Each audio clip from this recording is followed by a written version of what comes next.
Shloka number 19. तपाम्यहमहं वर्षं निहृण्णाम्युत्सृजामि च अमृतं चैव मृत्युश्च सदसच्चाहमर्जुन. ஸோ இங்கே என்ன சொல்கிறார் அப்படின்னா, நம்ம நிறைய நேச்சுரல் ஃபோர்ஸஸ் எல்லாம் இருக்குல்ல, அதெல்லாம் நம்ம just we take it for granted.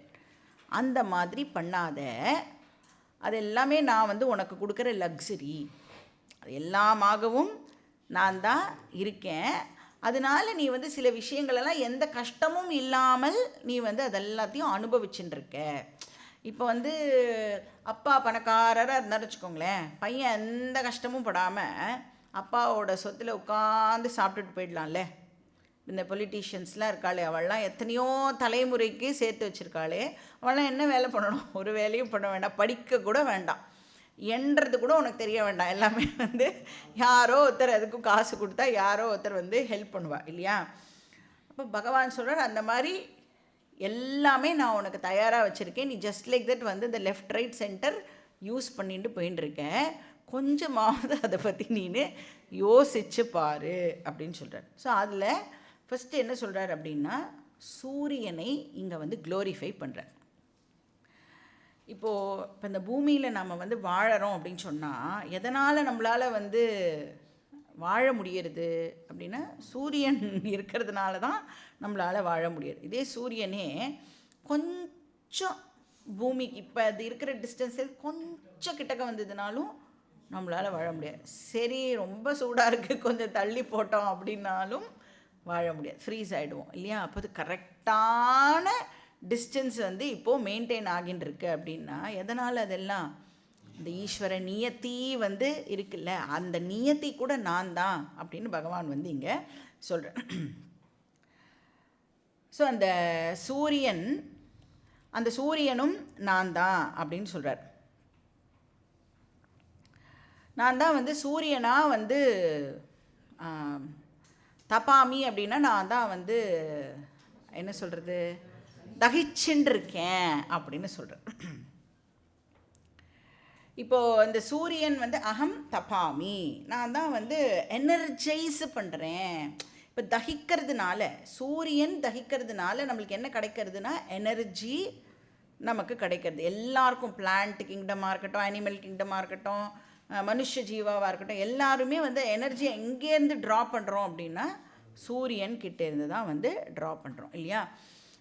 இப்போ ஒரு ஜலத்தை நம்ம சூடு பண்ணணும்னு வச்சுக்கோங்க, அதுக்கு எவ்வளோ ரிசோர்ஸஸ் தேவைப்படுறது? எய்தர் எலக்ட்ரிக்கல் எனர்ஜி இல்லைனா எல்பிஜியை யூஸ் பண்ணி நாம் ஒரு வாட்டரை பாயில் பண்ணணும்.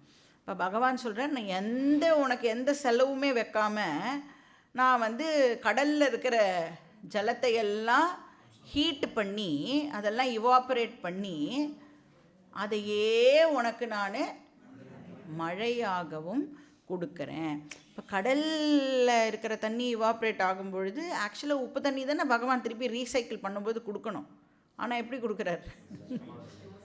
ஃப்ரெஷ் வாட்டர், எவ்வளோ டேஸ்டி வாட்டர் எந்த செலவும் இல்லாமல் நான் உனக்கு கொடுக்குறேன். இப்போ நாம்ளே தான் கடலில் இருக்கிற ஜலத்தை எல்லாம் ரீசைக்கிள் பண்ணி சாப்பிட்றதுக்கு யூஸ் பண்ணிக்கணுன்னா, நம்மளால் நம்ம சம்பாதிக்கிறதெல்லாம் பத்தவே பத்தாது. இன்னும் நிறையா ஸ்பெண்ட் பண்ணினாதான் அதை எல்லாத்தையுமே மாற்றி நம்மளுக்கு அந்த குடி தண்ணியாக அதை மாற்ற முடியும்.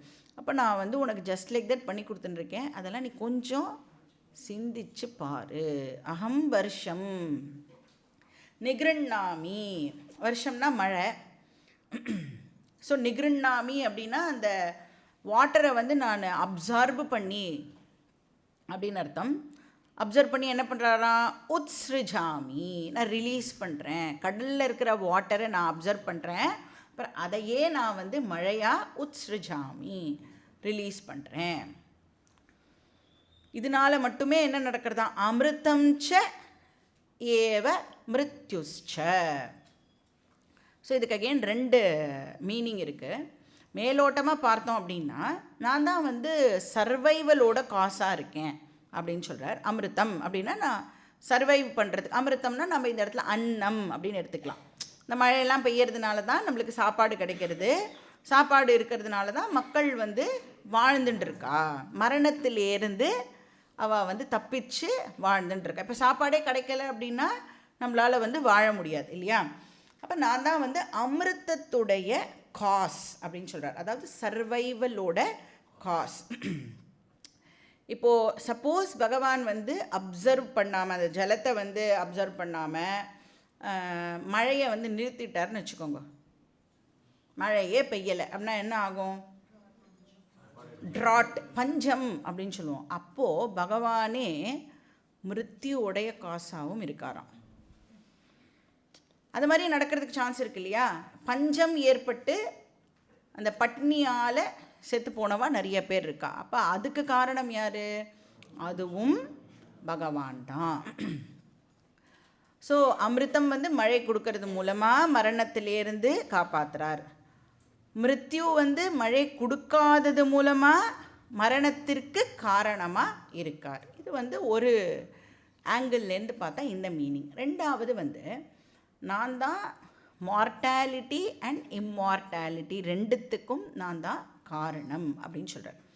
ஸோ ஞானம் கொடுக்கறது மூலமாக நான் வந்து மிருத்யுலேருந்து காப்பாற்றுறேன், அதான் இம்மார்டாலிட்டியை கொடுக்குறேன்னு சொல்கிறார். அதே அஜ்ஞானம் மூலமாக நானே என்ன பண்ணுறேன்? மார்டாலிட்டியை கொடுக்குறேன். ஸோ மம சத்வகுணத்வாரா அமிர்தஸ்ய காரணம், மம தமோகுணத்வாரா அகம் ஏவ மிருத்யு காரணம். அப்போ நான் தான் வந்து மார்டாலிட்டி இம்மார்டாலிட்டி ரெண்டுத்துக்கும் காரணம். ஸோ அஜ்ஞானம் இருந்ததுன்னா என்ன ஆகும்? மறுபடியும் வந்து இறந்து பிறந்து இறந்து பிறந்து இந்த சைக்கிள் வந்து கண்டினியூ ஆகும். அதுக்கப்புறம் என்ன சொல்கிறார்? நான் தான் சத், நான் தான் அசத் அப்படின்னு சொல்கிறார். சத் அசத் அப்படின்னா ஜென்ரலாக சத் அப்படின்னா எக்ஸிஸ்டன்ஸ் அப்படின்னு பார்ப்போம் இல்லையா? இந்த இடத்துல சத் அப்படின்னா வெளி தோற்றத்திற்கு வந்த சிருஷ்டி அப்படின்னு அர்த்தம். மேனிஃபெஸ்டான க்ரியேஷன், விசிபிளாக இருக்கிற க்ரியேஷன். ஸோ என்ன வார்த்தை பார்த்துருக்கோம் இதுக்கு? மூர்த்தா, மூர்த்தம் பார்த்துருக்கோம் இல்லையா? மூர்த்த பிரபஞ்சம், அமூர்த்த பிரபஞ்சம் அப்படின்னு பார்த்துருக்கோம். மூர்த்த பிரபஞ்சம்னா இப்போ கண்ணுக்கு தெரியற அப்படின்னு அர்த்தம். அசத்து அப்படின்னு சொன்னால் வெளி தோற்றத்திற்கு வராத, ஸோ அவ்யக்தம் ஆர் அமூர்த்த பிரபஞ்சமாகவும் நான் தான் இருக்கேன். இப்போ ஃபிசிக்கல் பாடி இருக்குது, ஃபிசிக்கல் பாடி வந்து விசிபிள் ஃபார்மில் அவைலபிளாக இருக்குது. நம்மளுடைய மனசு எப்படி இருக்குது? அதெல்லாம் அமூர்த்த பிரபஞ்சத்தில் அது வந்து வந்துடும். தூங்கும் பொழுது இன்ஃபேக்ட் எப்படி இருக்குது நம்மளுடைய மனசு? பொட்டென்ஷியல் ஃபார்மில் இருக்குல்ல, அதுதான் எக்ஸாக்டாக வந்து அமூர்த்த பிரபஞ்சம்.